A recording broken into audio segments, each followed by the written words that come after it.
Ótimo dia, filhos de Deus. Nosso devocional Pedras Preciosas do Grego, autor Rick Renner. Hoje, 30 de abril. Título: Jesus aparece a Maria Madalena. Texto base, João 20, verso 11 ao 13. Maria, entretanto, permanecia junto à entrada do túmulo chorando. Enquanto chorava, abaixou-se e olhou para dentro do túmulo e viu dois anjos vestidos de branco sentados onde o corpo de Jesus fora posto, um à cabeceira e o outro aos pés. Então lhes perguntaram: Mulher, por que choras? Quando Pedro e João saíram do jardim, Maria Madalena ficou para trás. Ela havia seguido os dois homens, possivelmente esperando obter uma compreensão mais clara do que havia vivenciado naquele dia. Tudo o que ela sabia era que seu dia começara com o desejo de ir ao sepulcro para ungir o corpo de Jesus. Porém, ao chegar, a pedra estava rolada para o lado e um anjo estava sentado em cima da grande pedra. Mateus 28, verso 2. Então, ao entrar no sepulcro, ela primeiramente descobriu outro anjo. Marcos 16, 5. E, inesperadamente, se encontrou na presença de dois anjos dentro do sepulcro. Lucas 24, verso 4. Os anjos haviam dito a Maria: Ele não está aqui, mas ressuscitou. Lucas 24, verso 6. Porém, se Jesus fora ressuscitado como os anjos haviam dito, onde estava ele? Como ela poderia encontrá-lo? Sentindo-se abatida e solitária, Maria ficou fora do sepulcro chorando. O tempo grego significa chorar continuamente, destacando o fato de ela estar extremamente preocupada com os eventos inexplicáveis que estavam acontecendo.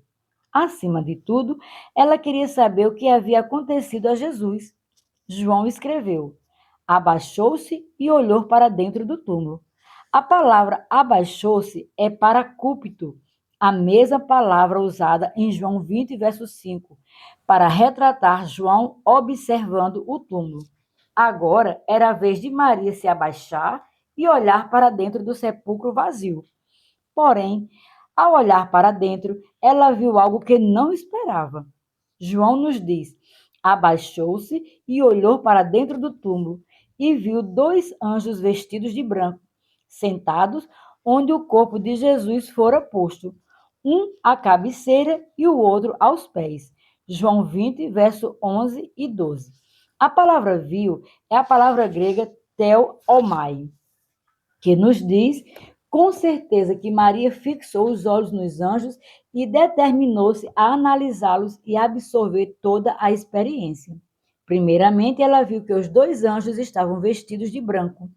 Isso coincide com todas as outras visões de anjo naquele dia agitado. Todos eles estavam vestidos de branco, reluzente, com aparência cintilante. Todos os anjos vistos naquele dia usavam o mesmo tipo de vestes, com as longas e esvoaçantes túnicas suntuosas usadas por guerreiros, reis, sacerdotes ou qualquer outra pessoa de grande poder e autoridade. O uso da palavra teomai, viu, nos diz que desta vez Maria estudou visivelmente todos os detalhes dos anjos que ela viu no sepulcro. João prossegue, informando-nos que Maria viu aqueles anjos sentados onde o corpo de Jesus fora posto, um à cabeceira e o outro aos pés. Essa afirmação está em perfeita concordância com o interior de um sepulcro escavado na rocha durante os tempos bíblicos. Após a entrada de um sepulcro desse tipo, geralmente se localizava de um lado uma sala menor separada, com um pedestal em forma de mesa, também esculpida em pedra. Sobre essa laje de rocha, o corpo era deitado para repousar após ser vestido com mortalhas e perfumados por entes queridos. A cabeça ficava ligeiramente elevada, fazendo com que o tronco do cadáver ficasse em uma posição inclinada para baixo, com os pés apoiados contra uma pequena borda ou em um sulco qualquer, um deles projetados para evitar que o corpo escorregasse da laje. Ao ver os anjos, Maria notou que um estava sentado no topo da laje e o outro estava sentado no pé. Entre esses anjos, ela podia ver o lugar vazio onde havia pessoalmente visto Jesus vários dias antes. Lucas 23, verso 55, nos diz que após o corpo de Jesus ser colocado no sepulcro, Maria Madalena e outras mulheres vindas da Galileia viram o túmulo e como o corpo fora ali depositado. A palavra viram, theomai, significa observar, ver inteiramente ou olhar atentamente. Aquelas mulheres inspecionavam o sepulcro, observando o cadáver de Jesus para ver se havia sido colocado no lugar honrosamente. O tempo imperfeito usado no original em Marcos, capítulo 15, verso 47, para nos contar como as mulheres olharam para o cadáver de Jesus, significa que aquelas mulheres dedicaram muito tempo ao se certificarem de que ele estava colocado ali adequadamente. Agora, Maria viu o mesmo local onde havia trabalhado tão cuidadosamente dias antes, mas o morto que ela estimava, não estava mais lá. Enquanto Maria olhava e chorava, os anjos lhe perguntaram: Mulher, por que choras? Ela respondeu: Porque levaram o meu Senhor e não sei onde puseram. Tendo dito isto, voltou-se para trás e viu Jesus em pé, mas não reconheceu que era Jesus. João 20, verso 13 e 14. Tomada de tristeza, Maria se retirou do sepulcro a tempo de ver um homem em pé nas proximidades. Em função da aparência transformada de Jesus, ela não foi capaz de reconhecê-lo. O versículo 15 nos diz o que aconteceu depois. Perguntou-lhe Jesus: Mulher, por que choras? A quem procuras? Ela, supondo ser ele o jardineiro, respondeu: Senhor, se tu o tiraste, dize-me onde puseste e eu o levarei. Naquele mesmo momento, Jesus disse ternamente: Maria. Ao ouvir aquela voz e reconhecendo a antiga e conhecida maneira de ele chamar o seu nome, ela, voltando-se, lhe disse em hebraico: Rabone, que quer dizer mestre. Verso 16. Embora a aparência de Jesus fosse agora diferente, Maria o reconheceu por sua voz. Isso me faz lembrar de João 10, 27. Quando Jesus disse aos discípulos: As minhas ovelhas ouvem a minha voz, Maria conhecia a sua voz e reconheceu que era o seu pastor que estava diante dela. Em Apocalipse, capítulo 1, João nos fala sobre sua visão na ilha de Patmos.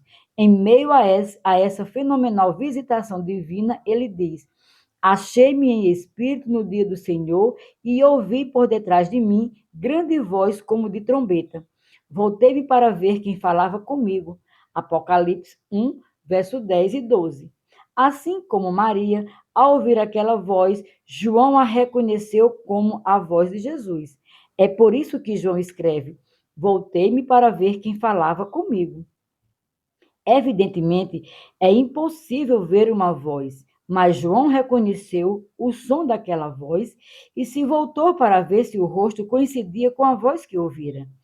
Ele sabia que era Jesus, porém, como Maria também havia descoberto, a aparência física de Jesus parecia radicalmente diferente do Jesus que João havia conhecido em sua forma terrena. Porém, a voz de Jesus nunca mudou e João a reconheceu imediatamente. Parece que Maria estendeu os braços para se unir a Jesus com as mãos, mas Jesus a proibiu, dizendo: Não me detenhas, porque ainda não subi para meu Pai. Mas vai ter com os meus irmãos e diz-lhes: Subo para meu Pai e vosso Pai, para meu Deus e vosso Deus. João 20, 17. Com essa única declaração, Jesus fez saber que tudo havia mudado por causa da cruz. Agora, um novo relacionamento com Deus estava disponível para os apóstolos e para todos os que o invocassem o nome de Jesus Cristo. João 20, verso 18 prossegue. Então, saiu Maria Madalena anunciando aos discípulos: Vi o Senhor, e contava que ele dissera estas coisas. Hoje nos regozijamos por Jesus estar vivo, graças ao que ele fez por nós na cruz. Agora temos acesso a Deus Pai. Esse foi o propósito da cruz: redimir a humanidade e devolver aos homens o relacionamento correto e a comunhão com seu Pai Celestial. Jesus pagou por tudo. Ele consumou a obra da redenção para que hoje possamos ter um relacionamento correto com Deus, aceitando pela fé a obra de Cristo no Calvário. Eu o encorajo a ser ousado em reconhecer a voz de Jesus. Se você pertence a ele, conhece a sua voz. Maria conhecia a sua voz. João conhecia a sua voz. E o seu espírito nascido de novo conhece a sua voz.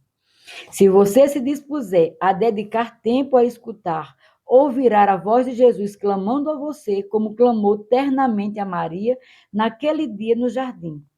Ele o conhece pelo nome e quer desfrutar de uma estreita comunhão com você. Por isso, dedique tempo a escutar. Minha oração para hoje. Senhor, eu te agradeço porque és o meu bom pastor. Também sou grato por tu falares comigo e me guiares ao longo da vida. Lamento não ter dado ouvidos a ti tantas vezes quanto tu tentastes me avisar, ajudar e guiar. Eu perdi muito porque não escutei quando tu falaste. Porém, em vez de me concentrar nas minhas perdas passadas, eu me determino a fazer tudo o que eu for capaz para te ouvir agora e seguir obedientemente o que tu me disseras para fazer. Assim eu oro em o nome de Jesus. Minha confissão para hoje. Confesso com ousadia que conheço a voz de Jesus. Ele é meu pastor e eu sou sua ovelha. Ele prometeu que eu conhecerei a sua voz e que não seguirei a voz de um estranho. Portanto, declaro por fé que reconheço a voz de Jesus quando ele fala a mim. Não hesito em seguir, em vez disso, sou ousado e rápido em obedecer ao que ele fala ao meu coração. Declaro isso pela fé, em nome de Jesus. Para refletir, quanto tempo faz que você ouviu a voz de Jesus falar com ternura ao seu coração? 2. É necessário dedicar tempo para desenvolver um relacionamento. Você está dedicando tempo ao seu relacionamento com Jesus para poder conhecê-lo melhor e lhe permitir a oportunidade de falar a você sobre a sua vida? 3. Em sua rotina diária, há momentos ou lugares em que você é capaz de ouvir Jesus falar mais claramente a você do que em outros momentos? Por exemplo, você o ouve melhor quando está sozinho em casa, dirigindo seu carro, adorando na igreja ou tendo um tempo reservado para orar. O propósito da cruz foi redimir a humanidade e devolver ao homem o relacionamento correto e a comunhão com seu Pai Celestial. Jesus consumou a obra da redenção para que hoje possamos ter um relacionamento correto com Deus, aceitando pela fé a sua obra no Calvário. Jesus pagou por tudo. Sejamos abençoados na prática da palavra.